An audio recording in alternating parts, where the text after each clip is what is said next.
This is the Regain Wellness Podcast with Jamie Logie, episode 13, 5 Tips for Fat Loss. Hi, Doc. What's going on, huh? Where are we? When are we? We're descending toward Hill Valley, California at 4:29 p.m. on Wednesday, October 21st, 2015. 2015? You mean we're in the future?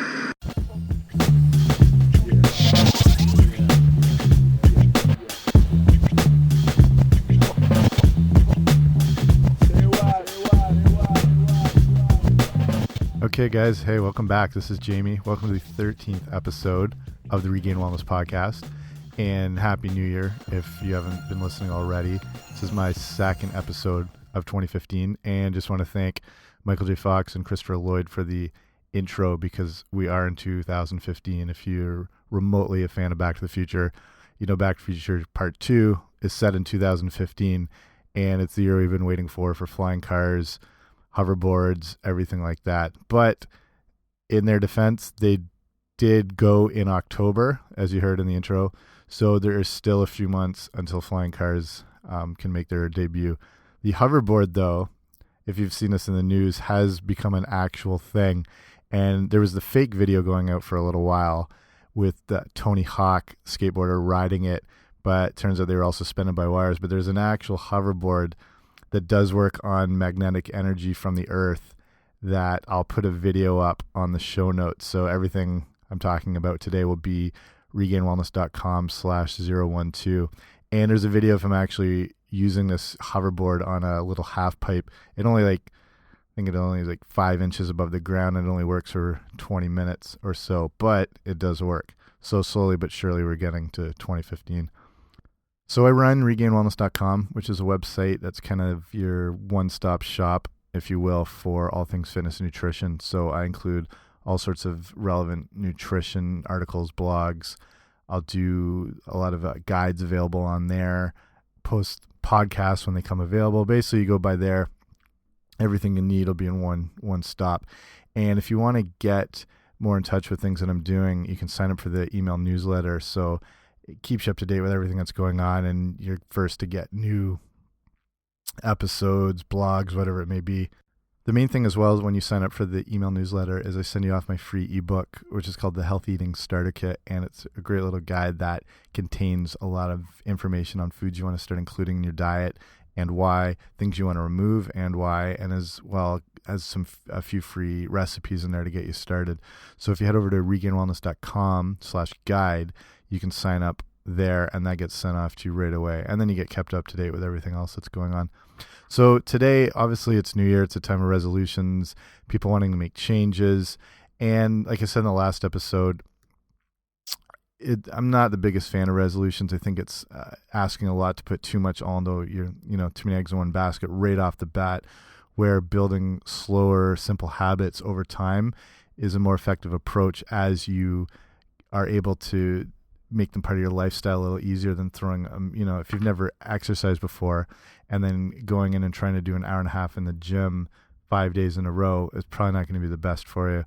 And same thing with your diet. You want to slowly make smarter and smaller changes into your diet as opposed to the very first day taking on 20 new things that you're probably not going to be able to sustain over time, but slowly adding in new things, like starting off simple, like making sure you start the day off with glass of water, maybe with some fresh squeezed lemon to help cleanse, detoxify you, stuff like that. If you add that in, for say 5-6 days, and then add in another habit, like making sure to get, say, one small salad in a day, get some greens in you, is a better and more effective way to build up these good habits over the long term that'll ultimately have a positive impact on your health.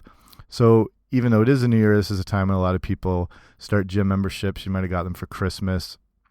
And there's nothing wrong with that if you remember to go into it a little slower. Don't go full on all the way hardcore, because it'll be harder to keep it up, and you might not want to continue because you're just going to see it as a kind of a negative aspect in your life where you have to go. You want to make it fun. You want to make yourself want to go. You want to leave yourself wanting more each time you leave the gym. So for those just starting out with fitness and those who've been in it for a little while, today I wanted to look at 5 effective fat burning methods, different things you can do, as the removal of body fat is probably the number one priority for most people going to gyms or working out, fitness, whatever it is. Everyone always wants to lose a little bit of weight. And if you are brand new to working out or thinking about it, something you obviously want to check with a doctor or physician to make sure you're healthy enough for exercise before jumping in. And the things I'm covering today are based between diet and between the actual physical exercise of effective ways of burning body fat. And I got a 5-list thing here that breaks it down. The first one is a little more of an advanced step, and it's called fasted cardio. And cardio, when done first thing on an empty stomach, is going to tap into your body fat stores as a source of energy. Since you've been fasting through the night, your body doesn't have to turn to the first available food source, which is generally carbs that it uses, and it can get right into burning fat as a source of energy. And some people have different opinions on the fasted cardio, but there's studies from the Kansas State University that shows that cardio done in a fasted state has been shown to use more fat than carbohydrate for fuel. So that's a positive thing. And to keep in mind, though, this is not going to be super intense cardio. And it doesn't really need to last more than 20, 25 minutes.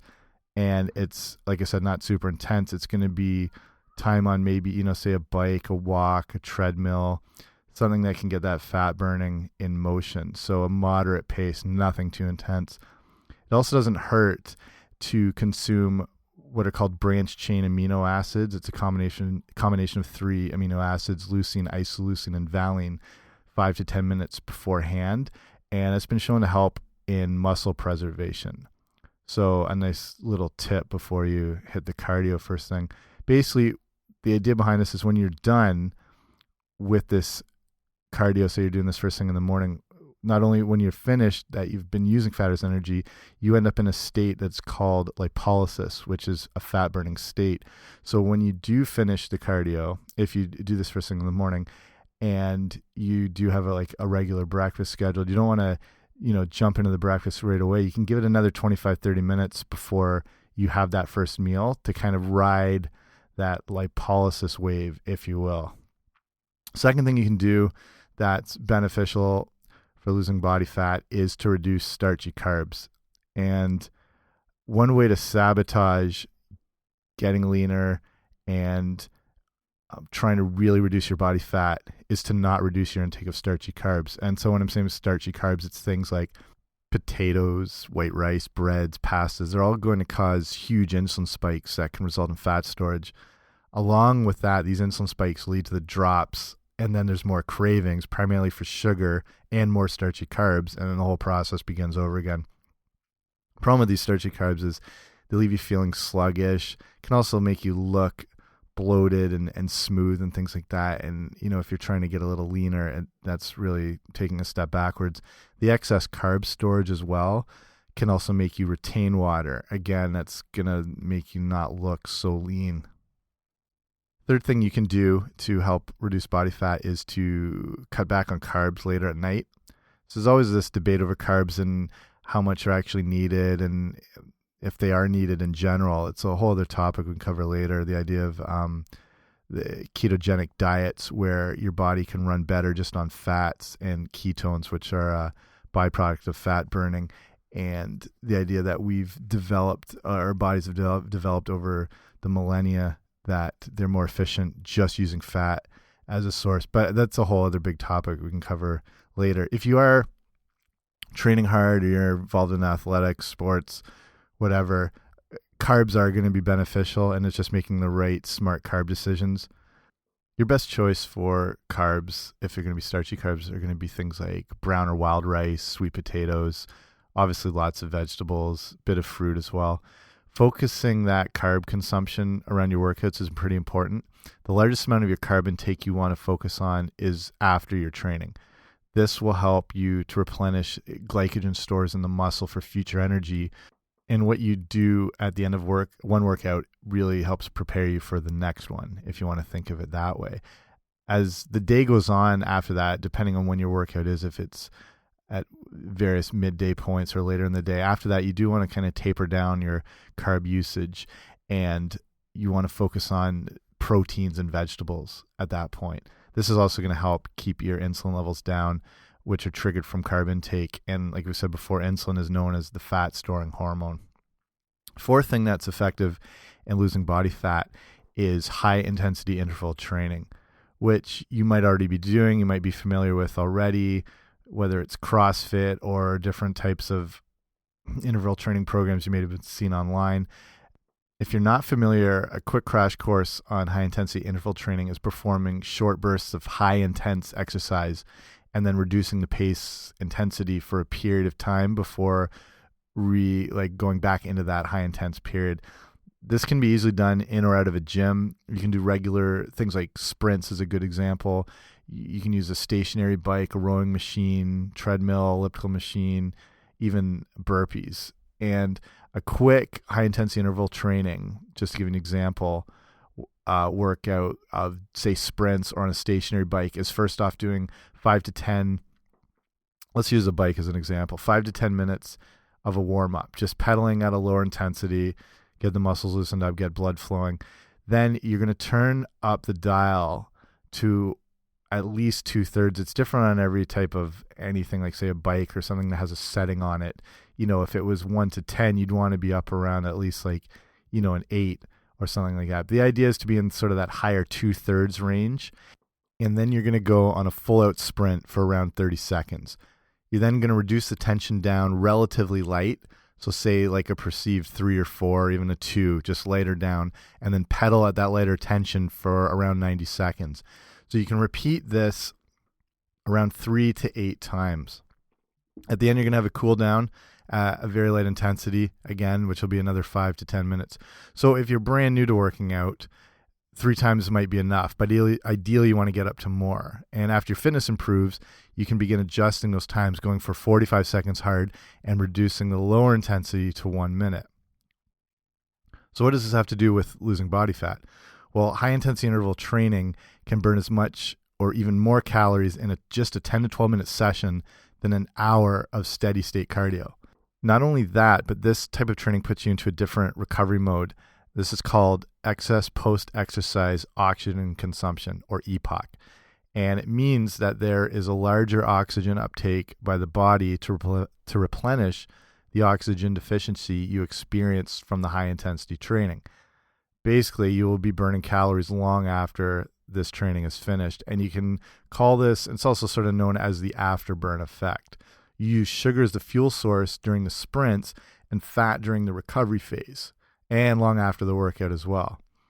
So this doesn't have to be an everyday thing, and honestly not a good idea to do this every day, I would say, but shoot for a couple times a week, and paired at the end of a strength training session, if you're involved with that in a gym, can really help with your body composition. Just remember to ease your way into it. And the best way to describe it is like high intensity interval training is one of the reasons a marathon runner will look so slight and frail, while a sprinter is a lot more muscular and leaner. They have lean muscle, they have lower body fat, but they're still quite strong, quite powerful, and quite fit. The last one here, number 5, don't drink your calories. I think this is an important tip for everyone, not just those looking to lose body fat.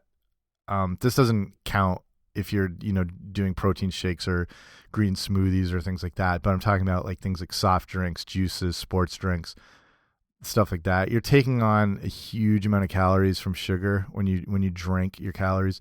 Not only that, but since the liquids are so easily absorbed, you basically are not always full at all, and you can end up consuming more calories than you intended. The constant intake of sugar from drinks is usually from terrible sources as well, like those things I mentioned before, like soft drinks, juices, sports drinks.